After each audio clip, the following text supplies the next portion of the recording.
Hey, it's Roland again. And I love this apartment. Sure, it's a little small. Sure, it's a little drab. Sure, the fridge is like half the size you want it to be, and like 2 feet from the bed. Sure, the neighbors are a bit noisy. Booga booga.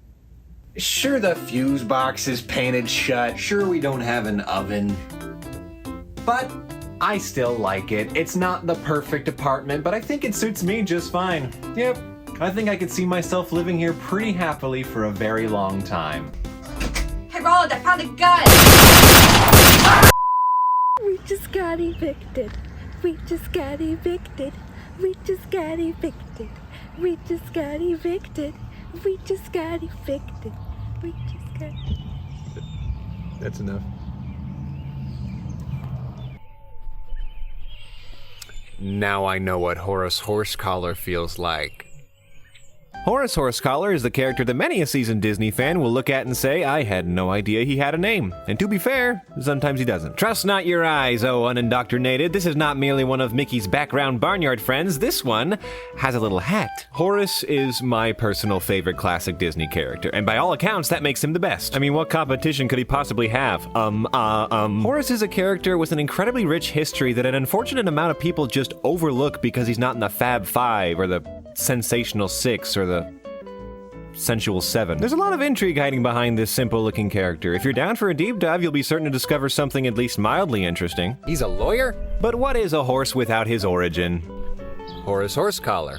Horace's origins are a little fuzzy, as is the inception of the whole Mickey Mouse universe. The first Disney passion project to get off the ground was, of course, Oswald the Lucky Rabbit. You remember Epic Mickey, right? I wasn't in the target audience. The Oswald shorts and early Mickey Mouse shorts really blend together because effectively these were just proto-Mickey shorts. There were a lot of characters, storytelling elements, and overall feels that were brought from one into the other. As such, Wikipedia cites Horace's inception as the Oswald short The Fox Chase, and it's a compelling argument for being completely fucking wrong. There's some good horse antics in this short for sure, continuing in Iwerks and Walt Disney's truly Midwestern love of barnyard shenanigans, and it's obvious that this dynamic of the main character trying to do a task with a kooky horse companion would evolve into Mickey Mouse and Horace Horsecollar respectively, but make no mistake, that is not Horace. That's just some dude. I mean, come on, he doesn't even have a hat. Doesn't even have a hat. This probably is prototype Horace, but even beyond the cosmetic differences, there's just too many characteristics that aren't present for me to consider this Horace's first outing. But if you do, I don't fucking care. After Oswald died and Mickey rose from the ashes, they wanted to give his world a cavalcade of bodies to populate it.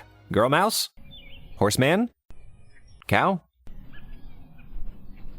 Horace was developed along with a plethora of side characters for the Mickey Mouse universe by Iwerks and made his big screen debut in the 1929 film The Plowboy, where he absolutely steals the show. I'm not even being biased here, he's the one thing you remember after watching this short. He doesn't do like a whole lot, but none of the characters really do in this age. They just dance around and have a gay old time on the farm at a time when it was really great to be a farmer. You can tell they were just eager to try out new kinds of movement on a character that was bigger and lankier than Mickey. He's a lot of fun, but in a different kind of way. Like the Mickey Mouse at this time was kind of a jackass. He would cause trouble, pick on people, and kind of be a little mean-spirited. Horace was one of the first characters that just seemed like he was having a good time regardless. Look at that smile. He is very similar to all the characters from this early age, but you can start to see the groundwork for what he would grow into. People like this short, and Disney obviously liked the character. Being loved by your audience and your creator is always a good indication that a character has a bright future. How does the story end again? I want to say Horace was a hit, but that's probably an overstatement. Audiences weren't clamoring for more Horace content, at least not noticeably. Honestly, more than anything, what probably cemented Horace as a fixture in these early shorts was the congruent dynamic of Mickey and Horace opposite Minnie and Clarabelle Cow. For a time, these were the core four. They liked making them go on double dates. That was the highlight of the 30s. Make note here of Horace's key details, namely his bowler hat and the symbol of oppression he wears around his neck. This will be the main way we identify him going forward. Fucking never mind, I guess. Horace's next outings in the Jazz Fool and the Barnyard Concert look downright strange. There is a case to be made that this isn't Horace since he's missing his trademarks, and it probably would be better to act like it isn't because he looks kind of gross. He looks more like an alligator than a horse. I'll bet that it is him, and these shorts were either made around the same time or just before the Plowboy, and they decided they liked his Plowboy look best, as immediately following we have the shindig where Horace again nabs his hat and collar and doesn't tend to take them off. This is also the moment where Horace and Clarabelle's love becomes canon, and they're used pretty heavily too. I have a soft spot for this era for obvious reasons, though I will admit a lot of these shorts are kinda samey. There's a good few that are just Mickey, Minnie, Horace, and Clarabelle do something folksy that usually involves dancing like weirdos, but these shorts are still worth watching from time to time. It's like visiting grandparents. You gotta ignore the racism. From there, Mickey and Horace go on a few more double dates, Horace walks the red carpet, and a strange-looking dog with a silly laugh comes on the scene. I'm sure that's nothing to be concerned about. You could watch all these shorts in no time flat, but if you only have time for one to see what I'm getting at with my Horace tirade, I'll always recommend Camping Out. I think this short is not only the best example of why Horace works, but also why he failed. But to understand that, we have to talk about the 3 years from hell. In 1932, Horace was a big-time picture star at the top of his game. In 1935, he was on his deathbed. Disney shorts were getting stupid popular, and you can start to notice when you watch these the modality behind making them starting to shift. You can tell they're being more deliberate about finding what works, what people tend to like, and doing more of that. Like doing a lot more of that. For example, in 1932's Mickey's Review, you have plenty of well-crafted jokes, gags, and set pieces. It's a cute short, but what's the one thing people leaving the theater remember?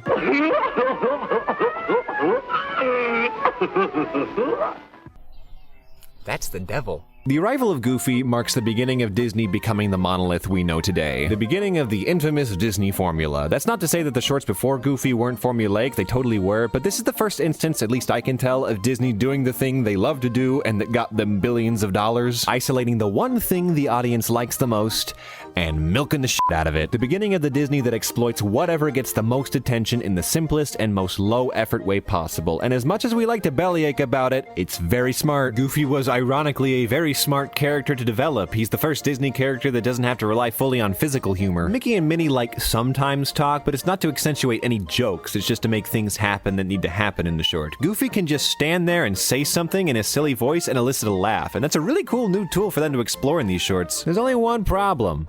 We already have a tall funny guy. Well, we can't have two tall funny guys, that's insane.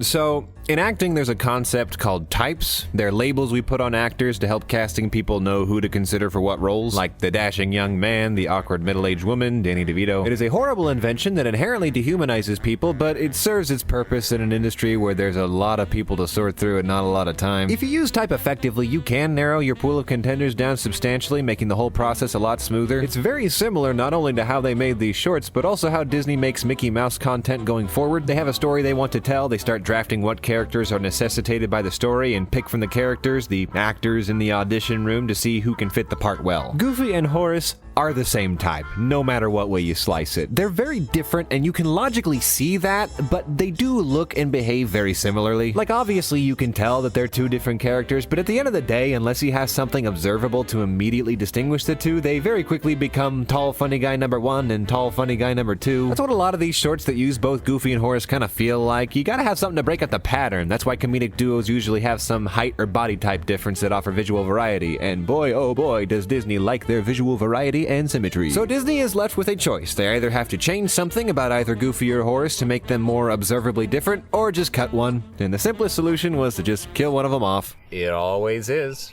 It would have been possible to keep Horace and Goofy the same and just find creative ways to have them work together in a short in a way that highlights both, but Disney is all about simplicity. If one character is more popular than another, why not just give them more screen time at the expense of the other? A lot of these post-Goofy shorts, especially Whoopie Party and Mickey's Melodrama, seem like they have the ulterior motive of testing the water to see who the audience likes more. Horace and Goofy never interact. They usually occupy segments that come one right after the other. I can imagine Disney just sitting in the back of the theater making tallies for who gets the most laughs. In fact, I have one here right now. Gosh, it's a tough call. Goofy was undeniably a heavy hitter right out the gate. He was already starting to dwarf Mickey, but you couldn't dethrone Mickey, yet he had too much street cred. Disney and his team knew, though, that fully embracing Goofy was not only going to be at the expense of Horace, but potentially at the expense of the entire decorum of Mickey shorts up to this point. Camping Out was the team's last hurrah with the old formula. It's a good old-fashioned double date with the core four, and Horace takes on much of the central role. It really, honest to God, feels like their last-ditch effort to see if Horace can strike a chord that can and rival Goofies, and it's the best way they could have done it. They didn't try to make him as laugh-out-loud funny as Goofy. They knew he couldn't hold up to that. What Horace can be is the unlikely hero. He's awkward, clumsy, but always up for the fight. The main problem is this makes Horace the main focus, the protagonist, and he cannot be the protagonist because Disney already has a protagonist. Even so, this short didn't set the world on fire. Camping Out is a great short. You can tell it just isn't enough, though. It's great.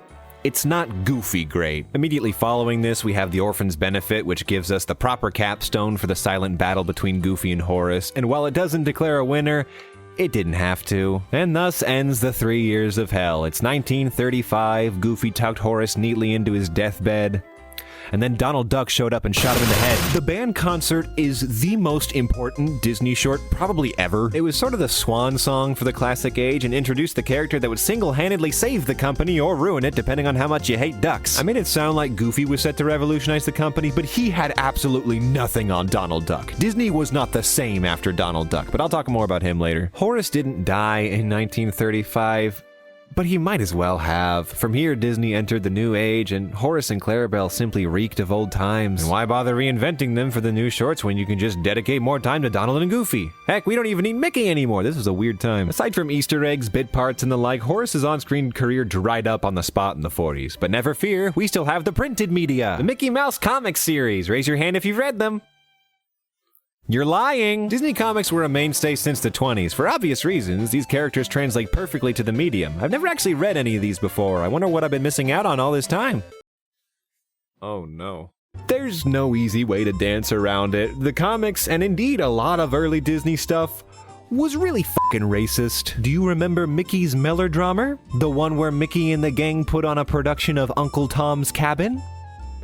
And Mickey plays Uncle Tom? I wonder why that's not on Disney+. Blackface is used compulsively in the Mickey Mouse comic strips, and it's really distracting. I'm not gonna show it, you get the idea. These comics aren't hard to find or anything. You can find them online through any comic pirating website, and they even re-released them in anthology books with nary a content disclaimer.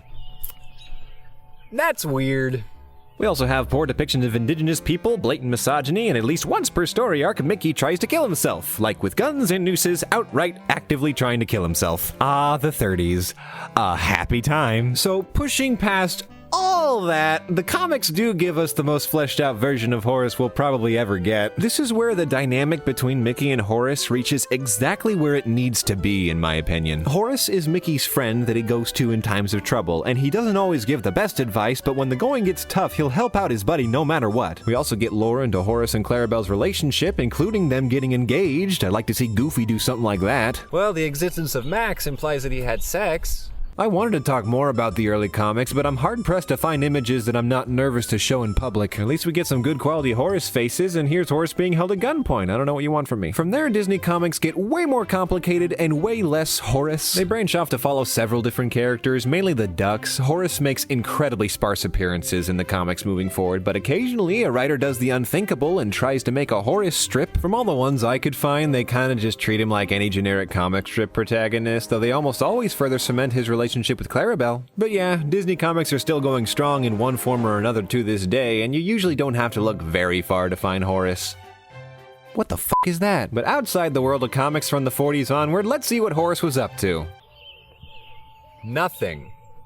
Horace has mainly been the character that they throw into anything when they just need an extra body. He almost always gets a cameo, but even his cameos are fucking insultingly tiny. Like, he's in Roger Rabbit, the movie dedicated to honoring the history of cartoons. Think real quick, do you remember where he is? You're wrong, there he is. All 5 seconds of him. Not even facing the camera, not even anywhere near the focus of the shot. How about Mickey's Christmas Carol, the film that helped bring back a lot of classic characters into the new age? There he is. Welcome to the new age, Horace. Don't bother wiping your feet. I mean hooves. It's just a little ridiculous. It's like they think of the smallest possible way to use Horace and then do less than that. Like they have some contractual obligation to throw him into things but desperately don't want to. And that's just kind of the overall theme for Horace from here on. Hey! You forgot about Get a Horse! No, I'm not there yet. This is at the very least a story of Horace's life from the 40s to the 2000s, and if you don't believe me, I think it's perfectly exemplified by this Mickey Mouse print from the 90s. You can tell it's from the 90s because Mickey is wearing a shirt, which when you think about it, it's strange that that is more out of place than his normal outfit. But this whole print is just a celebration of Mickey and his friends. Everybody showed up. Mickey, Minnie, Donald, Daisy, Goofy, Pluto, and even Clarabelle.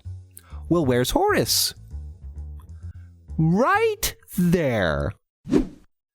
There, in the back row, not even lit, partially obscured, there he is. I found this at a flea market 10 years ago, and at first glance I thought they straight up just forgot to include him. It was much to my surprise when I found out that they not only included him, they included him in the most poignant declaration that he is lesser than everyone else in the picture. They legitimately didn't even think he was worth coloring. And that's my main gripe with how Horace is used around this time, just the disrespect. Now I hear you hardcore Disney fans screaming, how can you say they never used Horace in a significant way again?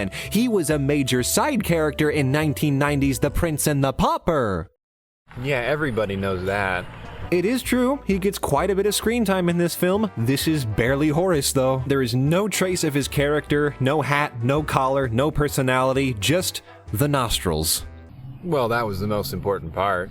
It is nice to see him here, and honestly, I like the headcanon that the reason he's so out of character is that Horace is such a good actor. I'm trying here, give me a break. Now, I don't mean any ill will to the people making Disney animated stuff around this time. They overall tended to have it rough. And it's not like they didn't try to do more with Horace. Heck, there's a pretty famous ill-fated attempt to bring Horace into the world of the Disney afternoon. In the big boom of Disney animated television, many pitches were thrown. Some went on to be timeless shows loved by people for generations.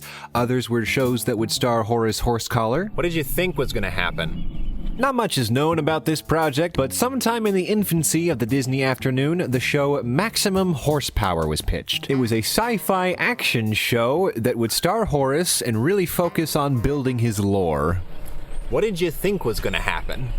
The premise was that Horace is a disgruntled actor in the 40s, tired of being sidelined, very on the nose. When he catches wind that Mickey is going to get his own segment in the upcoming film Fantasia, Horace marches his way to Disney's office to demand he gets his own segment, very on the nose. On the way, and I don't know how, he is abducted by aliens who believe he is a fierce warrior who will save their race. This, in turn, would explain why he was absent from so many cartoons from the 40s to the 80s, as well as reintroduce him to a new generation of kids, hopefully bringing him back to the prominence he deserves.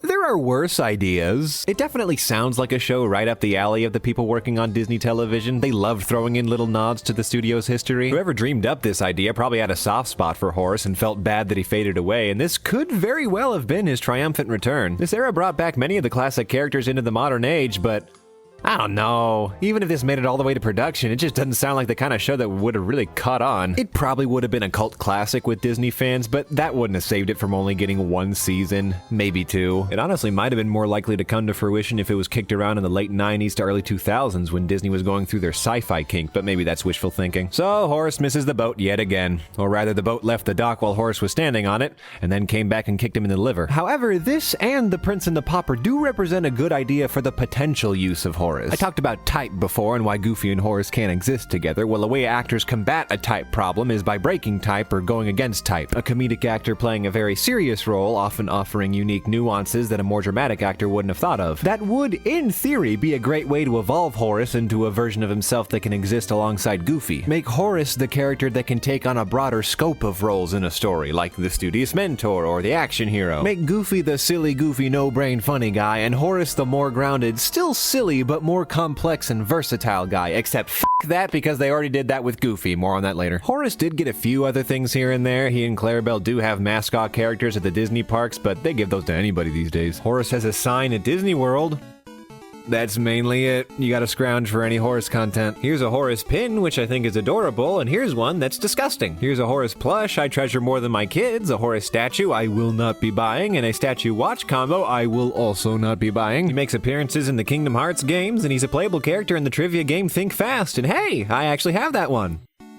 Never mind. But what's this buried deep in Disney Channel past? A series from 1999 that sought to reinvent the concept of the Mickey Mouse short for a modern audience, bringing the entire Mickey Mouse universe into the 21st century? Oh wow! This must be it! This is the beginning of Horace's return to prominence! Horace is present in Mickey Mouse works, and how?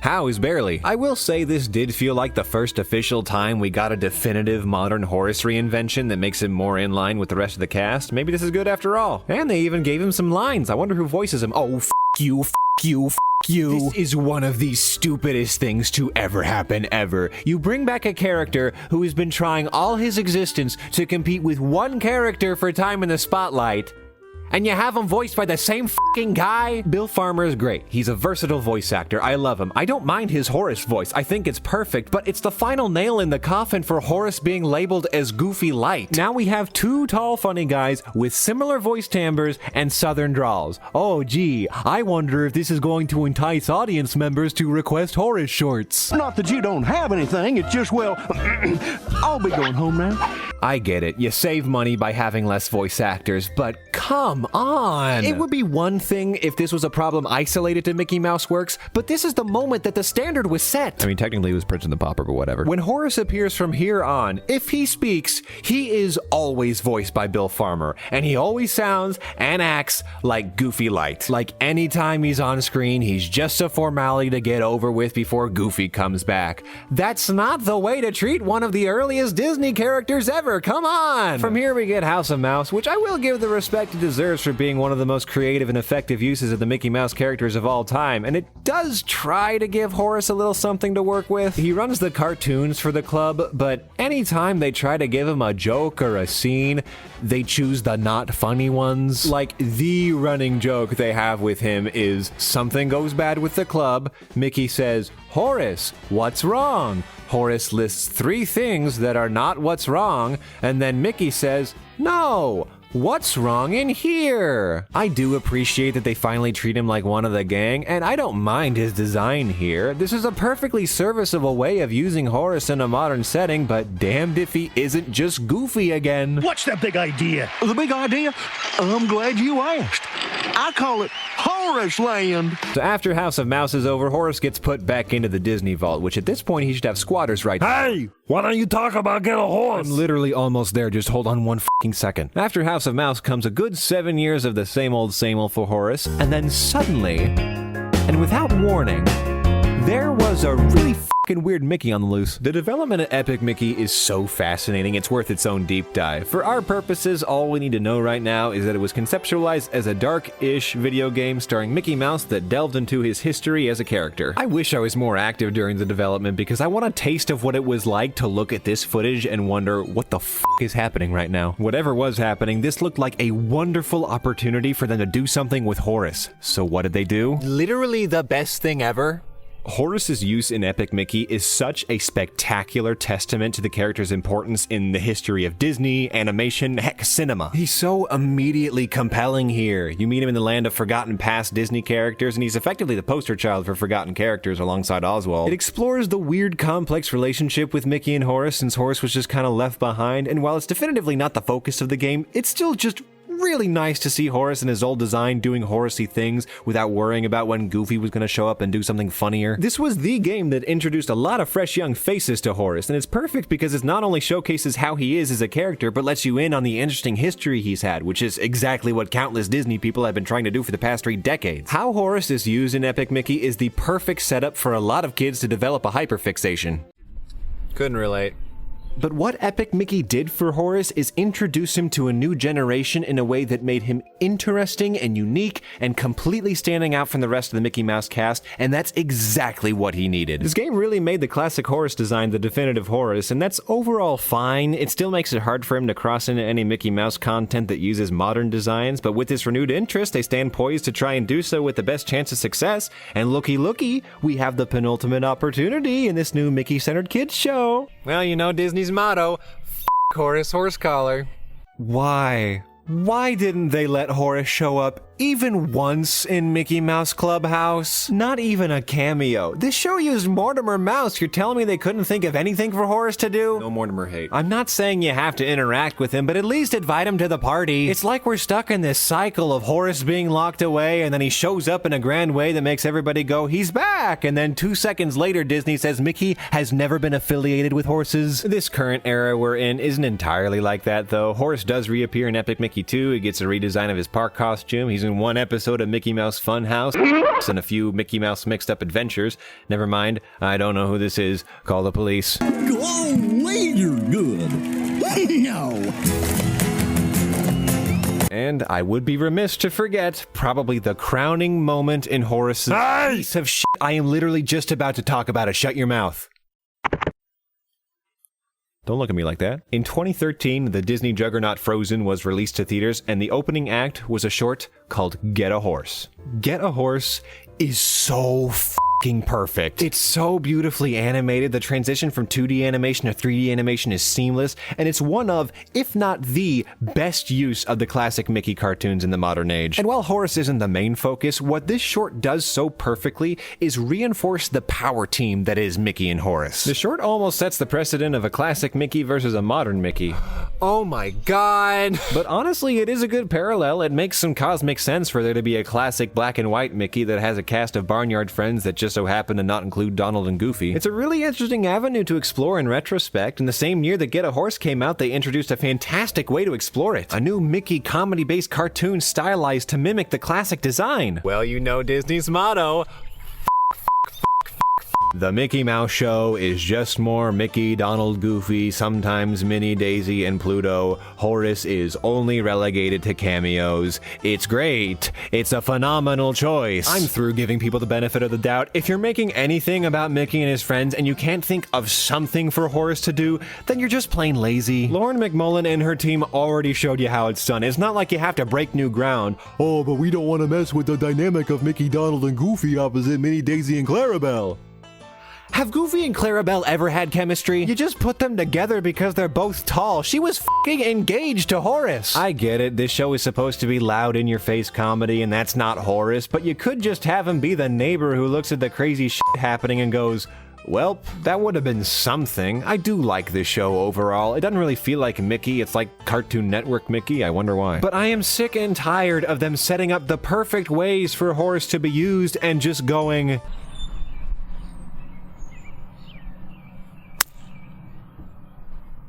That's pretty much it for Horace up to this point. Keep your eyes peeled and you'll see him in the background group shot of a few Disney projects, but besides that, we're still waiting for the next big Horace thing that will be immediately followed by 5 more years of silence. So, have I convinced you yet that Horace is the best? Don't be shy. So if I'm gonna claim that Horace is the best classic Disney character, I better size up his competition. We'll get to you. In terms of classic use, he's way more of a heavy hitter than Clarabelle and Clara Cluck. You don't remember Clara Cluck? That's embarrassing. Clarabelle does have as much heritage as Horace and has been used more readily in modern times, especially in Mickey Mouse Clubhouse and similar shows, and I by no means want to imply that you can't do anything with Clarabelle, but I've yet to see a single employee at Disney express any interest in doing so. I think any potential of her developing in a substantial way was squandered when they started pairing her with Goofy and making her the one who ends up with Goofy. A fate worse than death. A few people have started showing love for Mortimer Mouse, and I think that's great. Everybody needs a hobby. No Mortimer hate. Pete probably is the most important Disney character of all time, but he's never been as compelling as Horace. With Pete, what you see is what you get. I feel like Horace offers a bit more than that. Okay, who's next? Not you. Not you. Okay, maybe you. Mickey is great. Mickey is probably the most successful character ever created by anyone ever, but they sanded off so many edges on this guy, I'm surprised he's not a circle. He is, in fact, 3. There are inventive Mickeys, heaven knows we've gotten some even recently, but it always feels like he lives in a cage that the executives only let him out of once every 10 years. Is that his fault? I don't know, that's all I got. Goofy...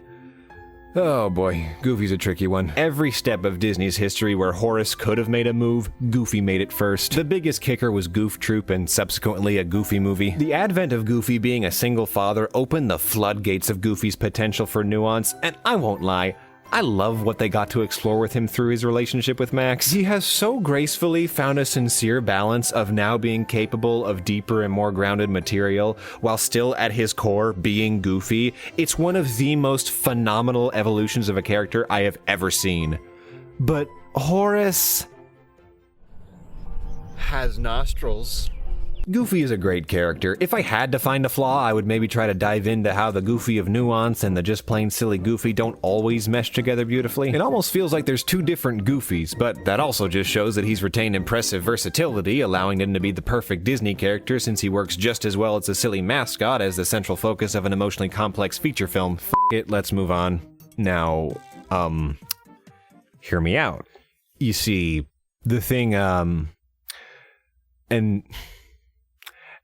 And what you don't realize is, I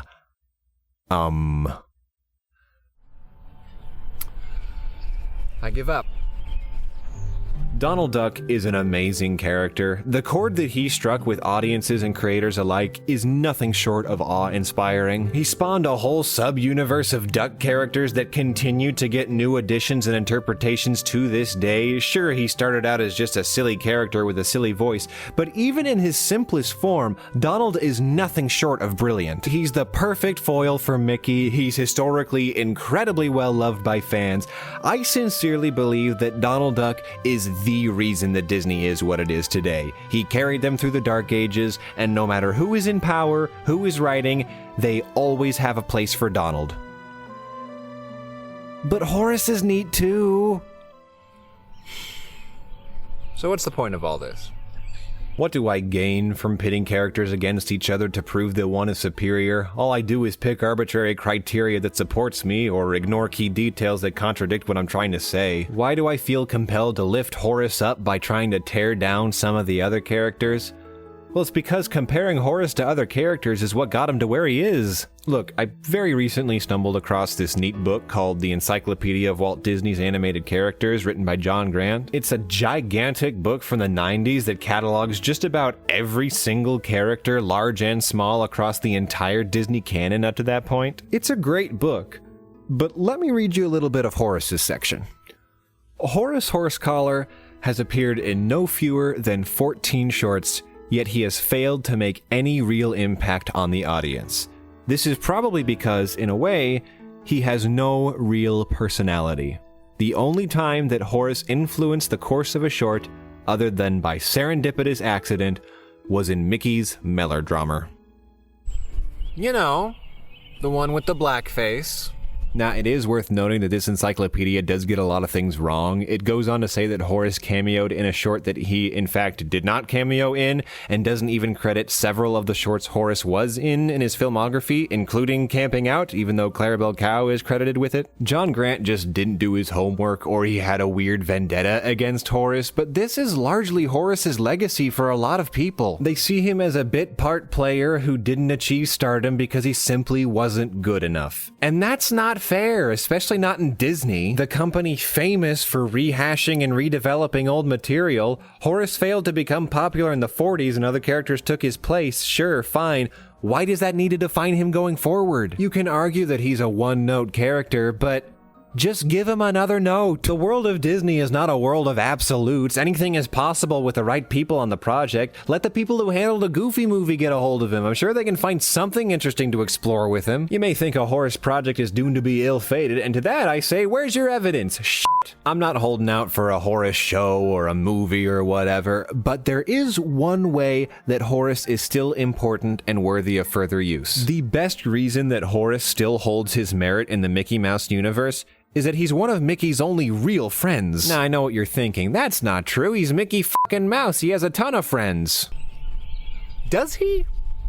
Obviously, he's very affectionate of Minnie and Pluto, but romantic relationships and relationships with pets are different. He doesn't really hang out with many other people. Oh, but what about Donald and Goofy? Those are his best friends. Donald and Mickey pretty famously hate each other. They're envious and snarky at best, outright hostile at worst, and Mickey and Goofy get along fine, but in most instances, Goofy is kind of passive of Mickey, and Mickey is cordial, if not annoyed towards Goofy. Anytime the three of them are getting along, it feels less like three friends hanging out and more like three members of a band who got big before they had time to develop any real sort of connection, so now they feel like they have to appear nice and warm to each other without having anything in common. Am I overthinking it? No. Horace and Mickey get along thick as thieves. They do leisure activities together, actively seek out each other's counsel in times of need. They bicker for sure. Mickey's still a little but that's all it ever feels like. Bickering, not fighting. When Mickey is in need, Horace lends a helping hand. I mean hoof. Like in Get a Horse, the dynamic between Mickey and Horace is it's fucking divine. Horace is perfect at matching Mickey's energy while still being a clumsy, lovable goof. I see why it's hard for these two to exist simultaneously, but Horace is more practical to have around. He doesn't wait, he doesn't shy away from danger, and he doesn't clown around when the chips are down. Oh, I love this short. Bring Horace back in the new Mickey Kids show as the guy who Mickey calls on when he enters a three-legged race or something. Anytime Mickey needs help getting something done, have him go to Horace because Horace won't bumble around and create frustrating yet comedic situations. Shit, I see the problem with this. Horace doesn't work great in shorts. It's kind of nice to rely on the immediate conflict that arises from Mickey, Donald, and Goofy trying to work together and failing. They're the Three Stooges, pretty much. You know what he would work for, though?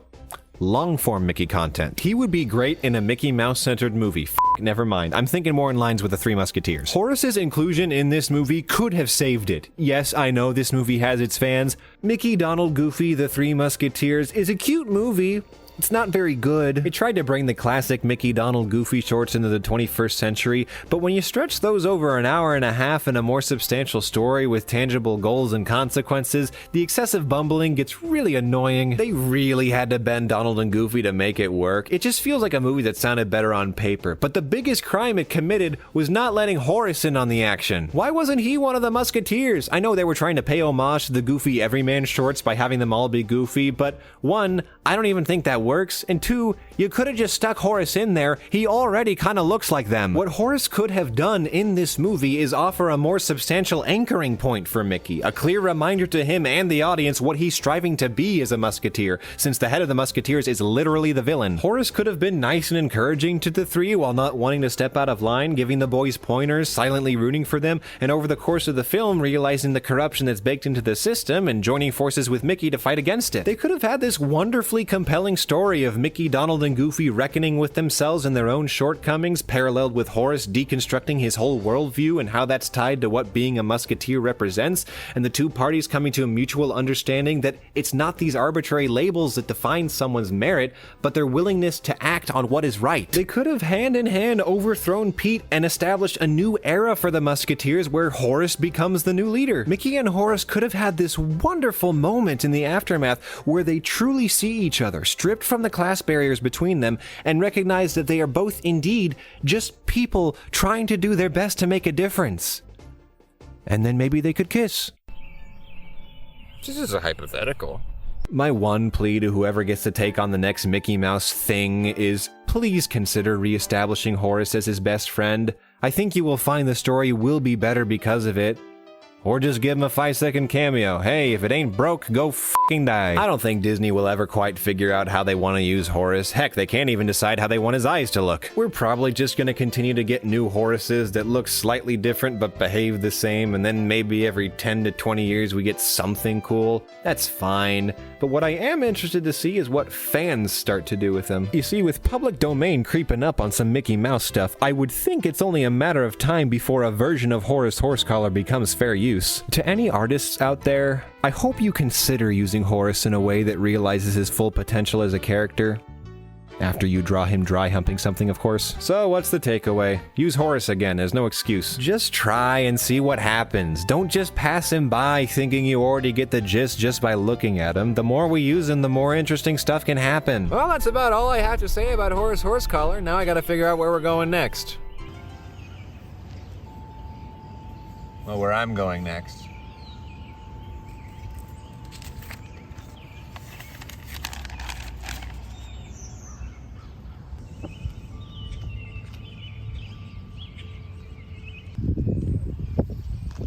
That's fair.